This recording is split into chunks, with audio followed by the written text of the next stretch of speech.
Hey guys, it's Todd over at Commercial Tracks, and I'm coming to you today with 5 tips on mixing better audio inside of Adobe Premiere Pro. Just want to share with you some of the experience that I have being an audio engineer, things that I have to use on a daily basis when I'm pulling in audio and that comes from different sources, different videos, and having to create a mix that sounds good, that fits all those things together, even though they were recorded in different places at different times. And so hopefully these tips will help you to get some better results out of Adobe Premiere Pro. All right, here we go. Okay, so the first thing that we're going to talk about is gain staging. And gain staging is often overlooked, but it is the step that you have to take to prepare the tracks or the different assets to actually be mixed, right? So once you get your audio and your different sources into the timeline, so what we're going to do is we're going to grab our voiceover track. And this is just a track that I laid down. I read an excerpt out of a book for the purposes of this tutorial, just so we have something to work with. And we're going to take the music cue and we're going to drop it in. All right.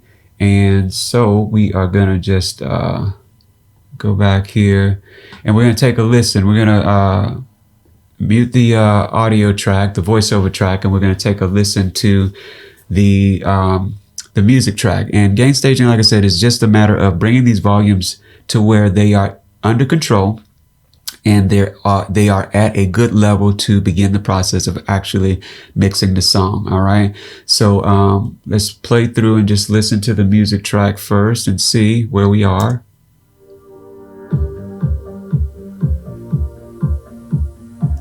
All right, so as you can see, there's already clipping that's going on inside of Premiere Pro. Now, this doesn't mean that the track is actually clipping. This track came from a production library, right? And when you bring them from, wherever your source might be, they've already been mixed and they've already been mastered, but they're mastered inside of a different program. And so when you bring them into Premiere Pro, you might see some clipping on the audio channel.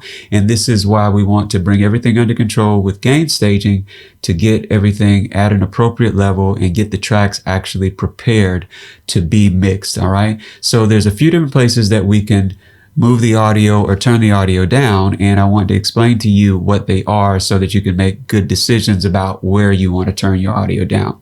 So first place is inside of the actual timeline. Whenever you bring a clip into the timeline, you can actually see a slider, and you can bring that volume up or down by just clicking, dragging with your mouse, right? And you can bring the volume down the track right there.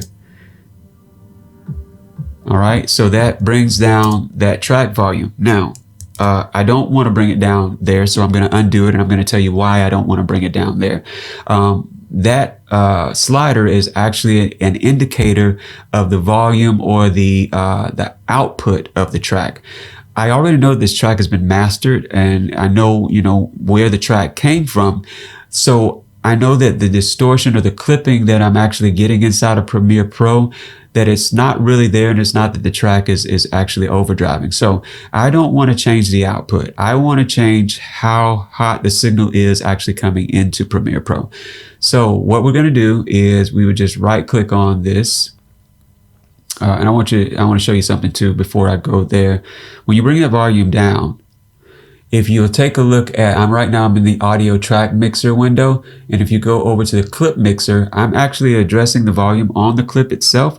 And when I do that, you can see that the volume changes on the clip mixer inside of this window. So there's a difference between the audio clip mixer and the audio track mixer. And as we go through this tutorial, that'll make more sense to you. All right, so like I said, I'm going to put this back at 0.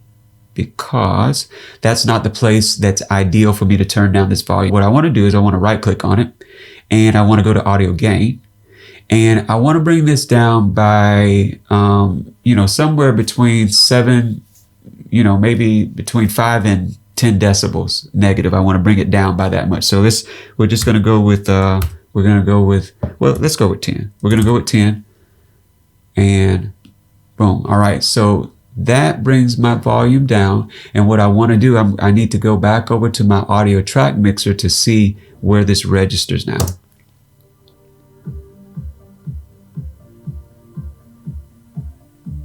All right, cool.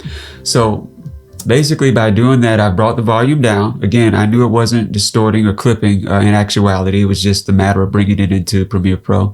And so now the volume is sitting at a good place. Let's see. -12, sitting down right about -10 dB, something like that is where it is. Now, I like for my tracks to kind of rest around between -6 and 0. And so what we're going to do is we're going to right click on this, and I brought it down 10 the first time. So what I want to do is I actually want to add 3 decibels to this. I don't want it to be quite that low. All right. So that's going to bring us to up to a -7 on the meter. All right. Pull this back. Let that play a second. Yeah, so now I'm getting a lot closer to my -6 range, and that's kind of where I want to be. And the reason I want to be there is I want to give myself just enough headroom so that depending on how many other tracks I need to add to this, I've got a little room, a little wiggle room to actually add more content, to add more tracks. Maybe there's more voiceover, narration, or sound effects, and I just want to make sure that I'm not getting to a place to where things are going to start peaking and going red before I, can get to a good place in my mix. All right. So that's the music track. We got that down. And so we're going to mute this music track, and I'm going to go to my voiceover track now.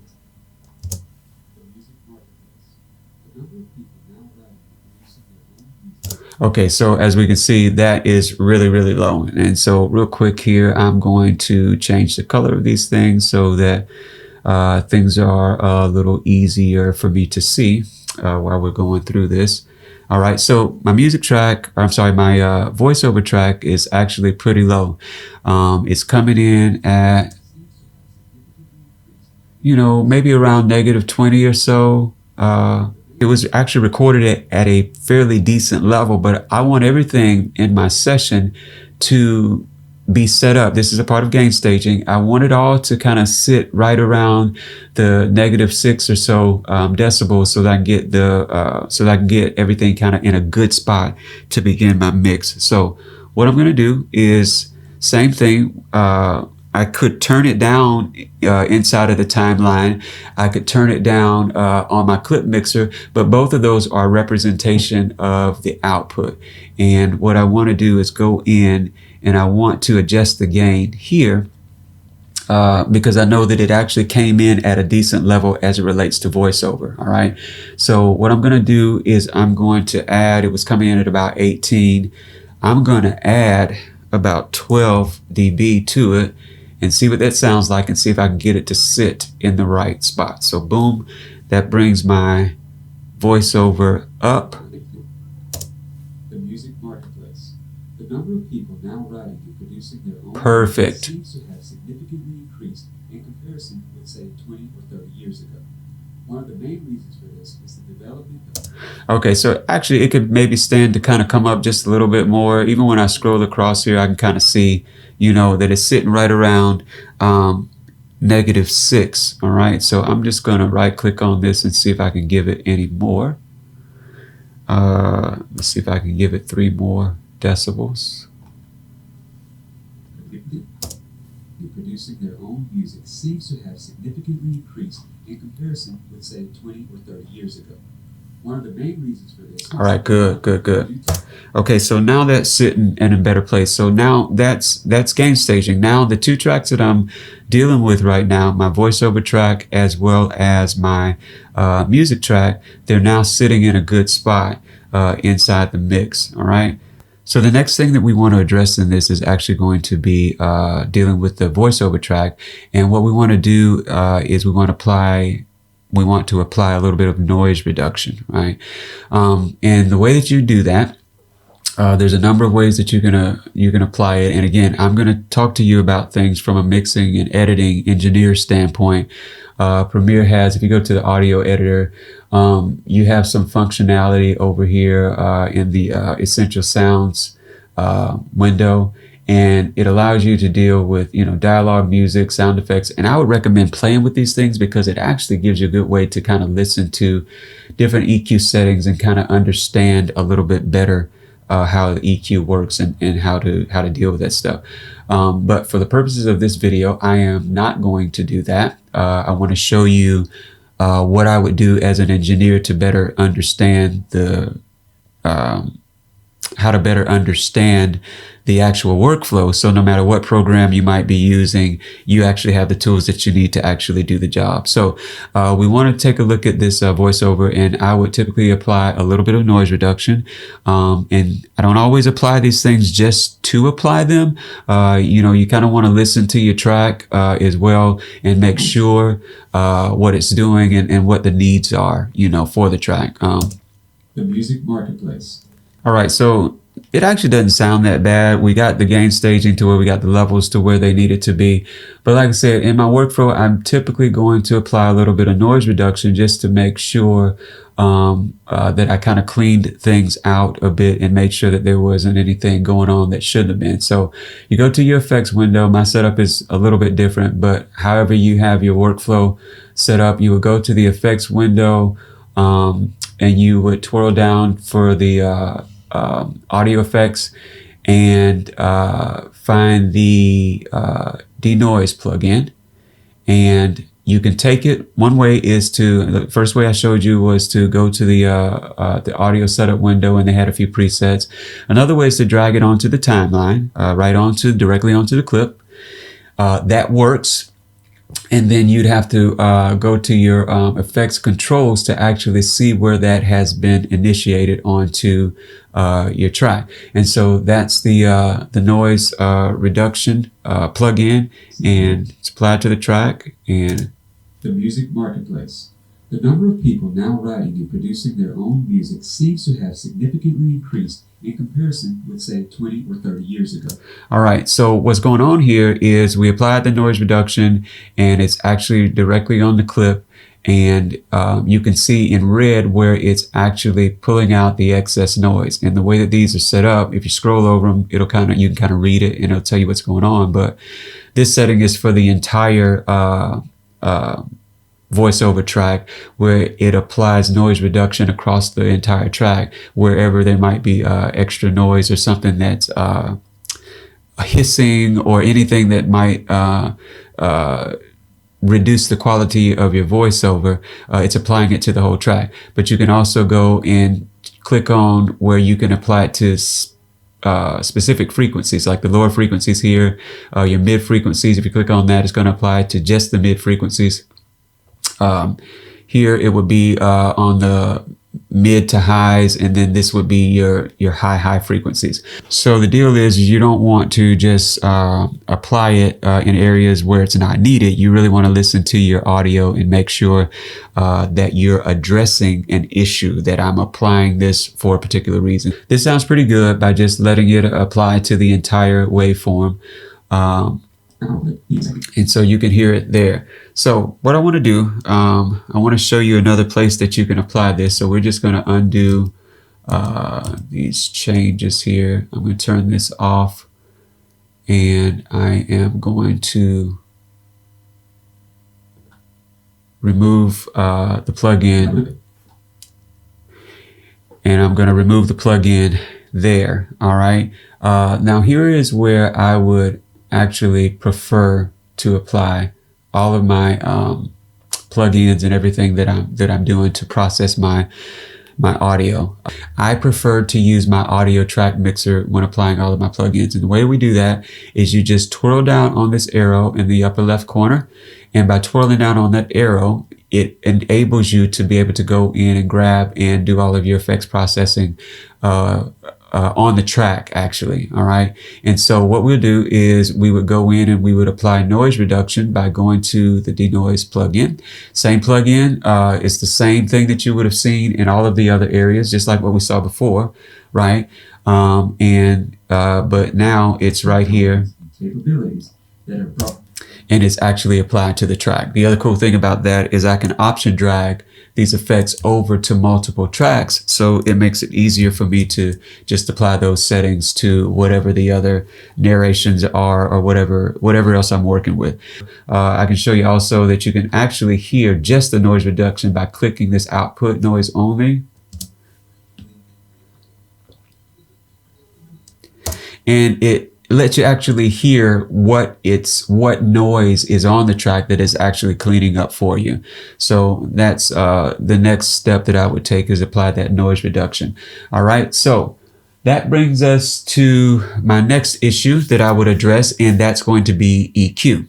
All right, so EQ is a very powerful tool. EQ is something that you're going to use over and over again. It's how you clean up frequencies. It's how you get rid of frequencies that you don't want. It's how you make frequencies that you do want in the mix pop out, sound a little bit better, a little bit crisper, cleaner. You know, so it's very powerful part of the process. And so that would be the next thing that I would jump to. So what I would do typically is one of the things that I'm doing in my normal workflow is that I would definitely pull up EQ on my instrument track. And there's a reason that we do that. So let's go to the track real quick here.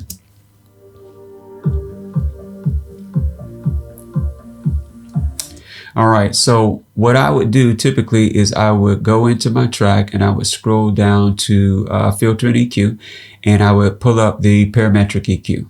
All right, and by double clicking on that, you can open that up. All right, now here's the reason that I use the parametric EQ, because this is a wonderful, wonderful tool that's inside of Premiere Pro that really I couldn't live without it. It enables me to EQ everything and to mess with the EQ and get everything to where I want it to be, but it also provides for me a frequency analyzer. All right, so that analyzes this track for me, and it shows me what my track is actually doing. Shows me my low end, shows me what's going on in the mids, the mid highs, and the highs, right? And so the reason I pull this up on my instrument track is that I want to, for sure, I'm going to use a high pass filter, and I'm going to roll off a little bit of the low end on this track at probably about 80 hertz. Okay, and I'm going to change the slope on that. I don't want it to be quite that drastic, so I'm going to kind of change it to where this slope is kind of a little bit broader. Let's say about 12. All right, and it gives me a 12 dB curve, and so it slopes it down and it rolls off about 80 hertz of the low end frequency. And the reason that I want to roll off that low end frequency is because while this track was a produced track and it was mastered for the purposes of using it just for music purposes, I'm using it inside of my brand new piece of content. And this new piece of content is going to be a video that's going to maybe live on YouTube or maybe someplace in social media, or maybe it's a commercial, maybe I'm using it for a corporate video, whatever it might be. And so all of that low end stuff is not really necessary for the platform that it's going to end up living on. Because again, you got to think about this in terms of I'm creating a new piece of content now, and I'm going to repurpose some of the assets that are used inside of it. So I'm going to roll off some of that low end because I won't really need it. Your phone and your computer speakers, they don't pick up that kind of stuff. And depending on where this video is going, oftentimes that's where people are going to listen. So I don't need those extra frequencies on the low end getting in the way. When I get ready to apply multiband compression at the end, I don't want it working harder in this area to control frequencies that it typically would not have had to, that won't be needed in the end product. Okay, so I'm rolling off a little bit of that low end on the track, and I also need to take a look at the EQ that's happening on my voiceover as well. So I'm going to just close this out here, and I'm going to open up an instance on the voiceover track. I'm going to solo this voiceover, and after my denoise, I am going to go down to my parametric EQ, double click on that bad boy, and open it up. Okay, and same thing with my voiceover track. Seems to have significantly increased in comparison with, say, 20 or 30 years ago. All right, so that's giving me a reading of what my voiceover is doing, right? So again, for voice, depends on what your source material is. but we really don't hear, or I'm not really producing anything that's significant in my voice below, say, 70 hertz or so. And there's a lot of material out that you can find online that'll help you to understand that piece of things a little bit better. But basically, this is a narration, and I'm not really going to be you're not going to be hearing much of my voice below 80 hertz. So again, I'm going to roll off around 80 or so and see what that sounds like, right? Again, don't do it just to do it. Do it and listen and make sure that it still sounds natural and still sounds good to you. The music marketplace. The number of people now writing and producing their own music seems to have brought the delights of music. Okay, so that sounds pretty good to me. And I rolled off at about 80 hertz. And I can slope that a little bit more if I want. And it just really just kind of depends. Sometimes doing more of a drastic cut is necessary. You may have had, I don't know, let's say something dropped or something fell and it was a low end thump, or maybe there was a bump on the microphone from just kind of doing the voiceover or bumping into it. That may happen at a very low frequency, and by curving or dipping that out, you can get rid of some imperfections and some of the things that may happen in the recording session. And so these are just tools. This is why EQ is such an important thing, because it can get rid of noises when they happen at the right place. Now, let's say I had some noise that was going on in my mid-range area. It's hard to get that out, without just re-recording, because it's something that's occupying the same space that my voice is. And so that's what we kind of use it for. Now, there's also a low pass filter that will let you bring back or pull down the highs or cut them if you want to, or gradually dip them out. Just depends on whatever it is that you need to do there. But that's the purpose behind having the low pass and the high pass. And then, of course, you can get more, deal with more of the frequencies. And we'll kind of deal with this as we go along in the tutorial. Okay, so in dealing with the EQ, we taught you how to roll off a little bit of the low end, and sometimes that's all that's really needed there. I do want you to see something. There are some other kind of EQ presets that are in here, and I would recommend still playing around with this stuff and listening, because again, it just gives you a better idea of how EQ kind of works. Now, here's something that I actually kind of like, and it's this vocal enhancer. Music marketplace. The number of people now writing and producing their own music. Okay, so that actually sounds really good to me. And what they've done is they rolled off. This is a typical thing that happens. So like I said, I roll off at 80 hertz I normally do it all the time. But even in using this vocal enhancer preset, it shows you that 80 hertz is a good thing to do when you're using vocals, right? It gives us a nice little dip here, right around 291, to just kind of pull out the sort of the, I guess, not the boominess, but just that part of that bass frequency that can kind of muddy things up a bit. So that kind of cleans it up a bit there, right? And then they just kind of just do a really high boost up here at about 17 K hertz, right? And so that's really hot. But producing their own music seems to have it gives some semblance to the voiceover and kind of makes it a little sizzly, and that's okay. Or you could kind of pull that down a bit until you kind of get something the way that you want it. But the preset is really good. I like the way that it made my voice actually sound in the mix. Every voice is different. It's just like another instrument. It's not going to be the same. You bring like a female voice, maybe with a higher pitch, or maybe a female with a lower voice, or everybody's going to be different, and you have to address each voice as if it were an instrument, and you're going to have to EQ it and tweak things to get everything where you want it to be, and to put that vocal or that voice in the best light, right? And so that's kind of how you go about doing that. So the next step that I would take from an EQing standpoint, like I said, we rolled off a little bit of the low end on the track, and we also did a little bit of work here on the voiceover. And so let's just play these together and see kind of where we are. We've done no volume changes as it relates to these things. We just kind of got them ready to mix. So let's begin to kind of at least get some levels kind of in the right place with the two. So I'm going to play through and kind of mess with this and get it to a good place. Marketplace. The number of people now writing and producing their own music seems to have significantly increased in comparison with, say, 20 or 30 years ago. One of the main reasons for this is the development of new technologies and capabilities that have brought the delights of music making into virtually every home. Opening up.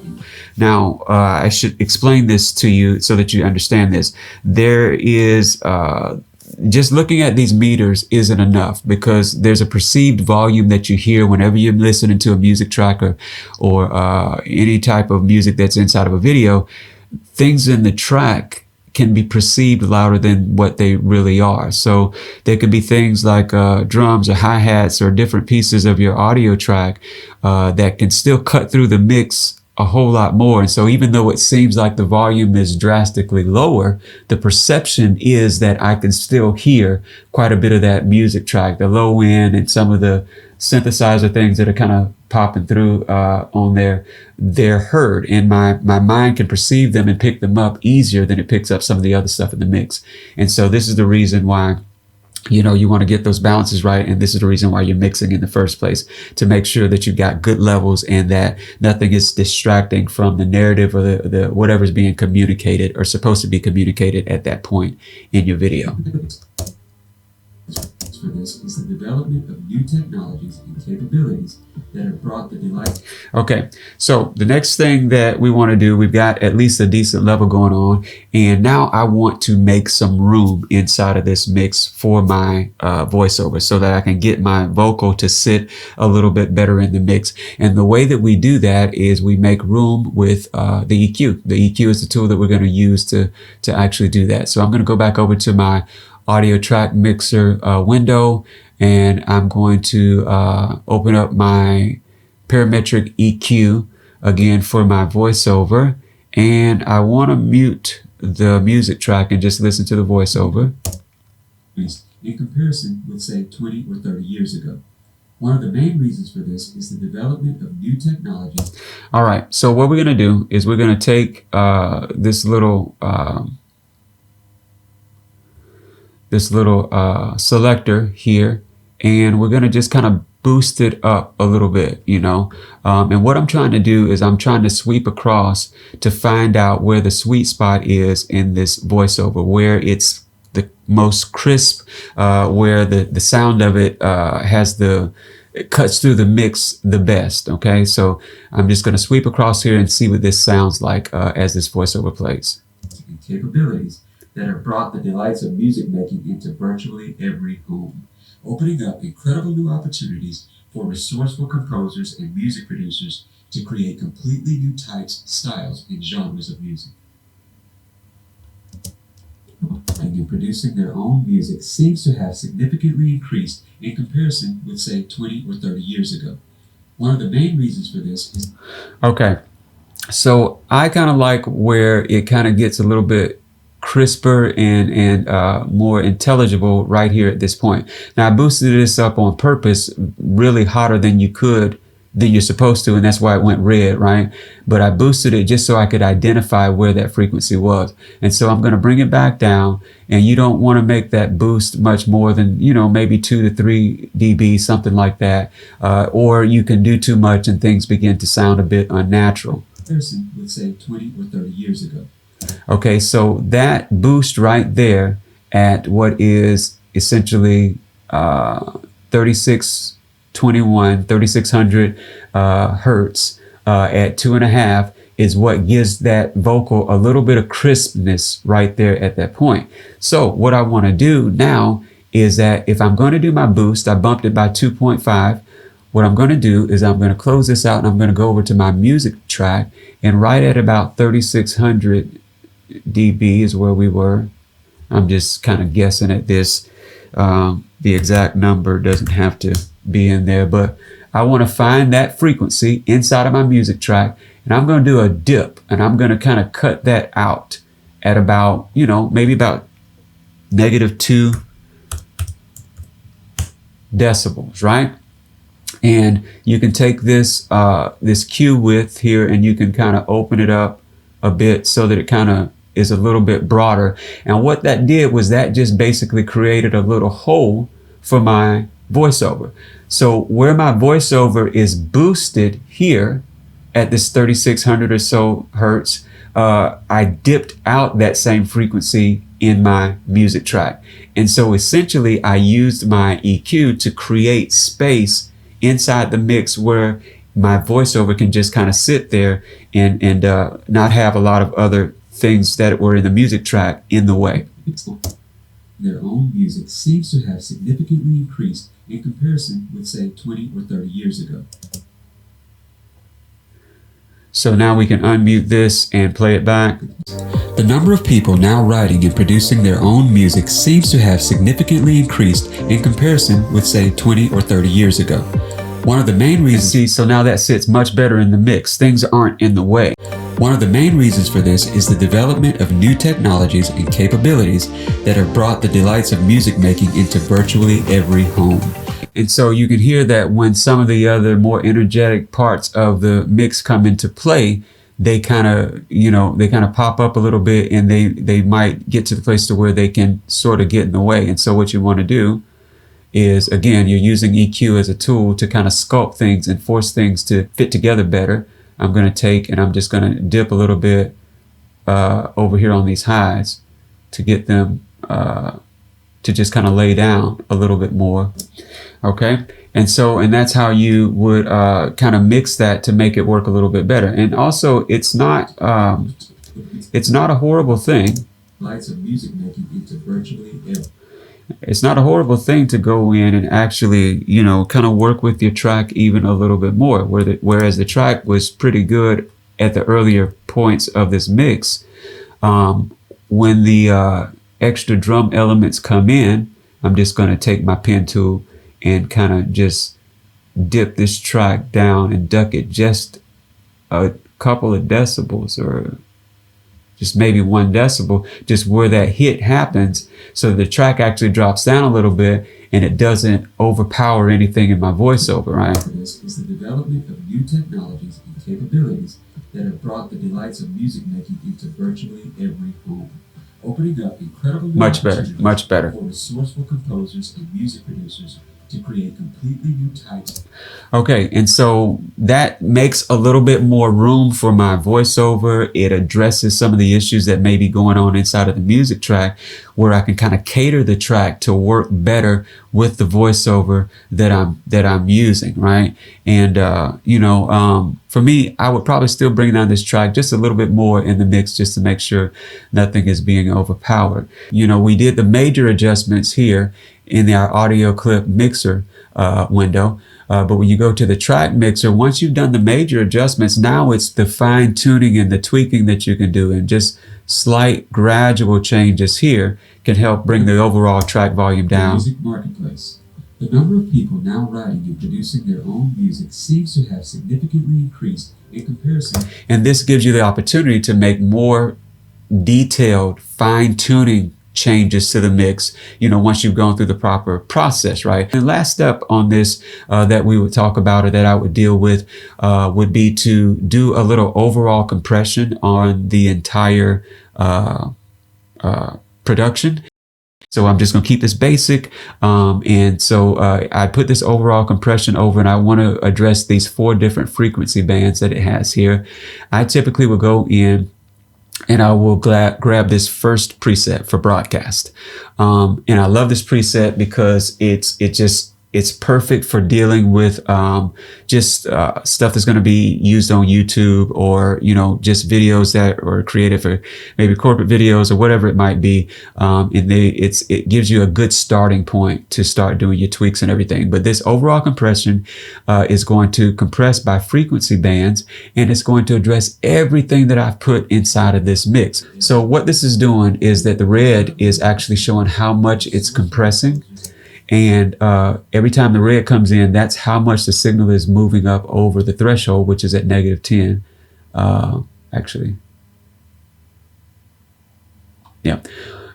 that's showing how much that this signal is pushing up above the threshold, which is set to -10, and it's attenuating that sound to make sure that everything kind of stays glued together and compressed. And so these are actually compressing at some pretty decent levels right now. I wouldn't do a lot to change this, and reason being is because I'm only getting about, it looks like probably about -3, -3 or 4 on my compression, and that's great. It's just being compressed at, let's see, 3-to-1 here, 2-to-1, 2-to-1, and then 3-to-1 on the last one.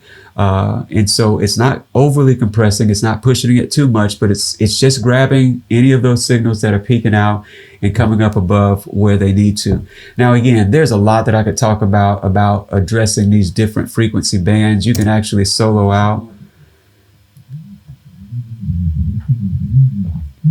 Significantly increased in comparison with, say, 20 or 30 years ago. One of the main of new technology. And so you can actually go through and really tweak and fine tune and look at the compression or listen to how it's compressing each frequency band, right? And so all of these colored waveforms are showing you what the different frequencies in this range. The orange is showing what the frequency is, how it's responding here. It's kind of in the low mids, and that's where it's supposed to be. There's not a lot of it that's coming through on the high end. That's mostly just this area. And then we've got some of these high highs that really kind of start here just below 1K, and they sort of stretch across, right? So I just want you to understand how it basically works and what I would use it for. You can play around with these and see how it alters the sound so that you can understand it better. Another thing I recommend is taking a look at some other presets so that you can see what the compressor actually does, what the multiband compressor actually does. And so then you can get a better idea. So there's all kinds of presets that can be helpful to you depending on what's going on. So that's it, guys. Just 5 tips on mixing better audio inside of Premiere Pro. I hope that this has been helpful to you. If you like the video, and only if you like the video, please click on that subscribe button and hit that like button for us, and we'll catch you next time.